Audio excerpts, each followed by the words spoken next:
Welcome back to Dark Corners Streaming.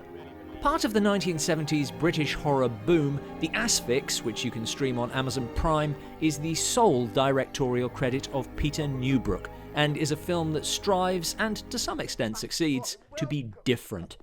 In its early scenes especially, it has a relaxed and intimate feel which period drama often struggles to convey, brushing aside the stiff, stuffy image of Victorian England and allowing the characters to be real people with emotions. They'd have me believe they're mere acquaintances. Sir Hugo Cunningham is an amateur researcher of psychical phenomena. You will think it preposterous, if not positively macabre. Photographing the dead in an attempt to capture the soul leaving the body. A smudge here, and another one here. But when he inadvertently films the deaths of his son and his new wife in a freak accident... Mind that branch!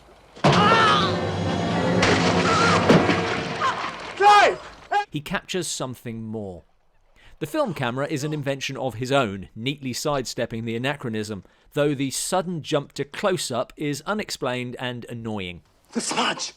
Sir Hugo and his adopted son Giles identify the smudge on screen as the Asphyx. It seeks out the dying or the damned. A creature from Greek mythology that appears at the moment of death, and Sir Hugo believes he can use his phosphorus spotlight to trap the apparition. The booster! Turn on the booster! Which he achieves in a scene that does feel a little like a 19th century Ghostbusters. Turn off your booster!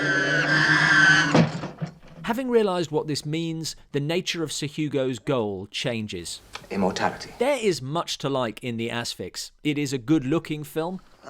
Put the lamp down. Newbrook had been second unit director on David Lean's Lawrence of Arabia and benefits here from Lean's regular cinematographer, Freddie Young. The plot ties nicely into the Victorian obsession with death and interest in spiritualism, as well as giving its wilder concepts some emotional grounding. This is a mad scientist who is, at first, driven by grief. So you invoke your inconsolable grief as justification for a series of pointless and dangerous experiments. They are not pointless! That line, however, illustrates a problem. It's not so much that the film is too talky, it's that the dialogue is very on the nose. Everyone says what they are feeling and nothing goes unexplained. Let me explain.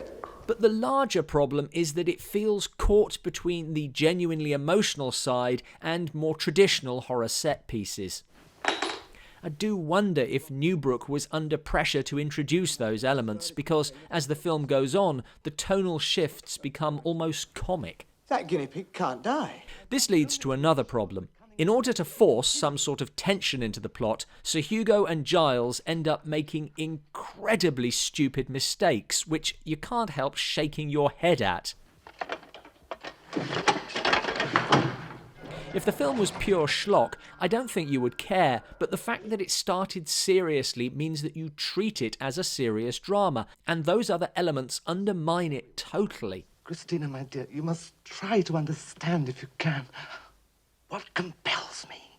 For me, The Asphyx is two films, and I personally wish it had stuck with the grief-stricken father searching for answers rather than finding them really very easily. It's a valiant attempt and is worth watching for that reason, but it lost me.